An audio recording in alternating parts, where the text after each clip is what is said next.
Travis the chimpanzee, whose life and legacy would become one of the most controversial and widely discussed cases of exotic animal ownership in modern America, was born on October 21, 1995, at a small chimpanzee breeding facility in Festus, Missouri, a location that had become known in the exotic pet trade for supplying young apes to private owners who sought companions rather than zoo specimens. Travis's early life began under conditions that were far removed from a natural habitat. From the moment of birth, he was handled primarily by humans, bottle-fed, and raised with minimal contact with other chimpanzees, a factor that would later affect his social development, behavioral conditioning, and psychological stability. When he was around 3 days old, he was sold for approximately $50,000 to Jerome and Sandra Harold, a married couple from Stamford, Connecticut, who believed they could raise Travis as a childlike family member, building an affectionate bond that would last for years. They named the young chimp Travis, after their favorite musician Travis Tritt, and brought him into their suburban home, where they treated him not as a wild animal but almost as a human child, dressing him in clothes, feeding him at the table, taking him on car rides, and giving him access to toys, beds, and regular household comforts. Growing up in the Harold household, Travis quickly became a beloved figure not only within the family but also in the local community. People around Stamford would see him riding in the Harold's red truck, wearing a seatbelt, leaning out of the window like an excited child and waving to neighbors. The Harolds became well known for treating Travis as a surrogate son after their own daughter Suzette had died in a tragic car accident years earlier.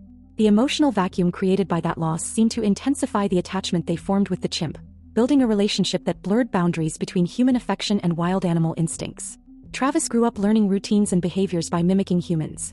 He brushed his teeth, drank wine from stemmed glasses, ate meals at the table, watched television, and used the family computer. Over the years, these human-like behaviors led many to mistakenly assume that Travis had achieved a level of psychological stability and emotional bonding comparable to a domesticated animal. But beneath that impression lay the reality that chimpanzees retain immense physical strength, territorial instincts, unpredictable hormonal surges, and complex social behaviors that human households are ill-equipped to manage. By the early 2000s, Travis weighed more than 200 pounds and had developed the physical power of several adult men combined. Nevertheless, he was allowed to roam freely inside the Harold home, sleep in bed with the couple, and accompany them to various public places, something that drew both fascination and concern. Travis appeared on television commercials for Coca-Cola and Old Navy, and his presence drew media attention that framed him as an amusing, charismatic, human-like figure. However, despite his charm, there were earlier warning signs that suggested Travis was becoming increasingly difficult to control. In October 2003, he escaped from the Harold's car in downtown Stamford, causing a minor public disturbance as he wandered the streets, chased by police and onlookers. The event ended without injury, but it triggered initial skepticism among some authorities who believed keeping a large adult chimpanzee in a suburban environment posed substantial risks. Even so, the bond between Travis and the Harolds remained unshaken, and the city ultimately permitted them to keep him, in part because of his local fame and the perception that he posed no ongoing threat. Over time, Travis's psychological well-being became more precarious. Unlike chimpanzees in natural social groups, Travis had no interaction with members of his species. He lived in a purely human world, without the complex dominance hierarchies, grooming rituals, and communication dynamics that shape a chimpanzee's emotional development. Some primatologists later argued that such deprivation created conditions for psychological instability, confusion, and frustration. Chimpanzees are known for their intelligence, but also for their territorial behavior, ability to read social cues, and potential for violent outbursts when stressed or confused. In addition, Travis's size, strength, and maturity should have indicated to specialists that he was transitioning into a stage of life where chimpanzees in the wild assert dominance and show aggressive behaviors, especially males who reach sexual maturity. Yet none of this was addressed through professional handling, because Travis was treated not as a wild animal but as a member of the family. The turning point came on February 16, 2009, a cold day in Stamford that began like many others for Sandra Harold but would end in a moment of horrifying violence that shocked the entire world. Travis had become agitated earlier in the day, possibly triggered by several factors. He had recently suffered from Lyme disease, which can affect neurological function.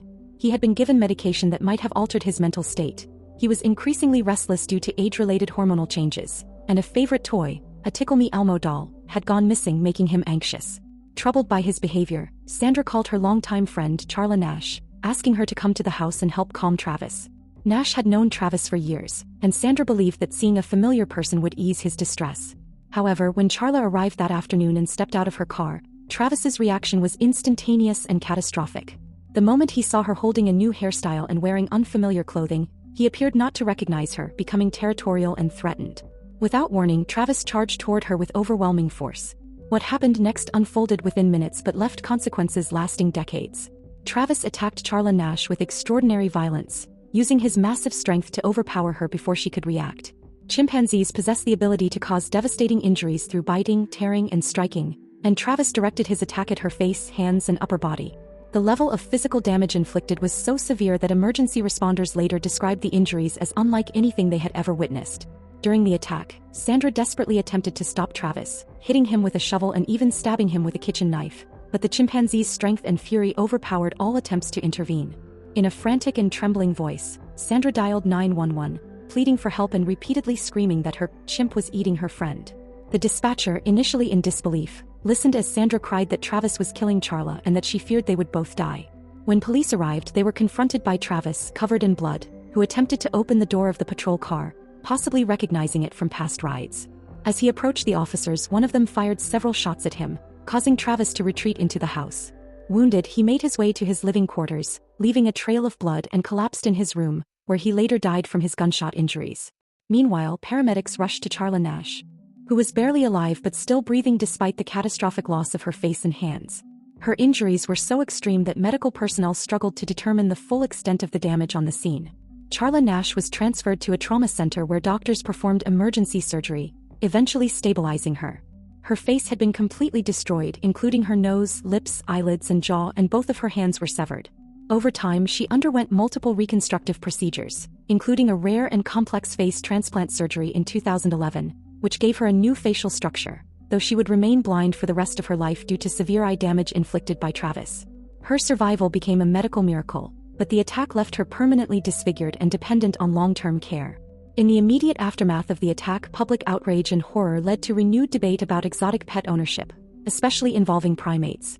Investigations revealed that Connecticut authorities had previously questioned the legality of keeping an adult chimpanzee of Travis's size and age within a residential home. Although the Heralds had been advised at various points to consider alternative housing or restrictions, no enforceable action had been taken to remove Travis from their home. This regulatory gap triggered backlash and demands for reform. Following the incident, Connecticut passed legislation tightening restrictions on owning primates and other exotic animals, eventually prohibiting the possession of chimpanzees as pets entirely. Sandra Herold, devastated by the attack and the loss of her companion Travis, faced intense public scrutiny and legal challenges. She defended her decision to keep Travis, arguing that he had always been gentle, loving, and treated like family, and that his attack must have stemmed from a sudden and unforeseeable mental break. However, primate specialists argued that the attack was not unpredictable, but rather an inevitable result of keeping a powerful, highly intelligent wild animal in an environment for which he was never suited. The emotional complexity of the situation, Sandra's grief, Charla's life-altering injuries, Travis's unnatural upbringing, and the state's regulatory failures, made the case one of the most discussed animal-human incidents in modern American history. Sandra later passed away in 2010 from an aneurysm, still mourning the chimp she had loved like a child. The story of Travis the chimp endures as one of the most dramatic warnings about the dangers of exotic animal domestication, underscoring how affection and familiarity cannot override millions of years of evolutionary instinct. His life, when studied in full, reveals an animal who was placed into an environment fundamentally incompatible with his nature. One where he was loved but also deprived of species-appropriate socialization, treated like a human but biologically governed by impulses that no amount of training or affection could erase, displayed publicly as a charming figure but privately living through the psychological stress of being a wild creature trapped within a domestic world. The tragedy of February 16, 2009, did not emerge from sudden malice but from years of emotional misunderstanding, regulatory neglect, and the misguided belief that a chimpanzee could be reshaped into a human-like family member.